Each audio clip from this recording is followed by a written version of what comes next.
নমস্কার, মৌসুমি হেসেল ঘরে আপনাদের সকলকে স্বাগত জানাই। আশা করছি আপনারা সবাই ভালো আছেন, আমিও ভালো আছি।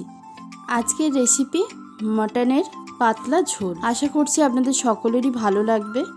মাটনের প্রতি তো এমনি বাঙালির একটা অন্যরকম ভালোবাসা রয়েছে, তাই গরমের মধ্যেও মাটনটাকে কি করে বাদ দেওয়া যায়, তাই কম তেল ঝাল মশলা ইউজ করে কিভাবে মাটনের পাতলা ঝোলটা বানালাম আপনারা অবশ্যই দেখবেন। আশা করছি আপনাদের ভালো লাগবে।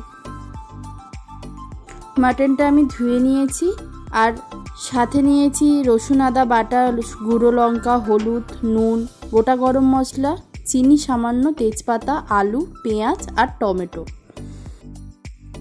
কড়াইতে ফার্স্টে তেল নিয়ে আমি কেটে রাখা বড় বড় পিস করে রাখা আলুগুলো আমি ভেজে নিলাম।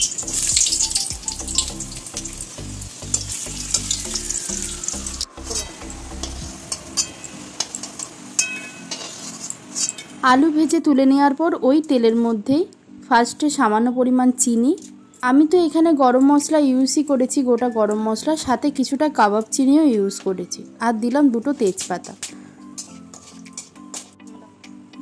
কুচিয়ে রাখা পেঁয়াজগুলো এরপর গরম তেলের মধ্যে ছেড়ে দিতে হবে।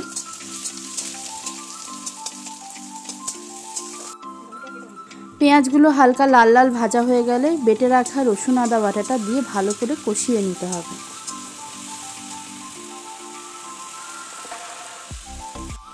তারপর কুচনো টমেটোগুলো দিয়ে দিলাম।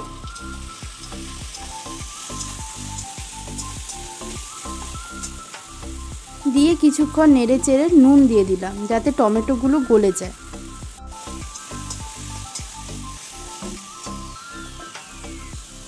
তারপর ভালো করে নেড়ে চেড়ে গুঁড়ো হলুদ আর গুঁড়ো লঙ্কাটা আমি এই মশলা কষার মধ্যেই দিয়ে দিলাম।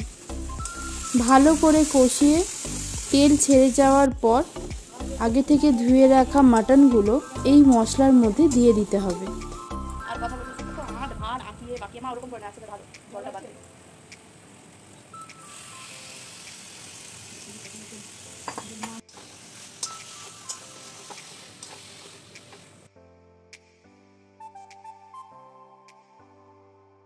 এরপর ভালো করে নেড়ে চেড়ে আমি চাপা দিয়ে দিলাম।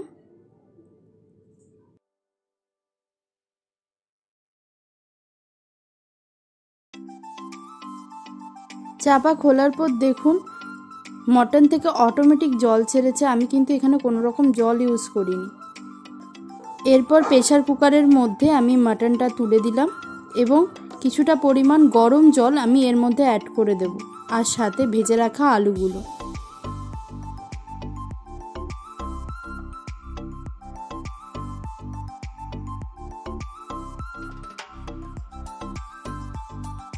এরপর প্রেসার কুকারের ঢাকনা লাগিয়ে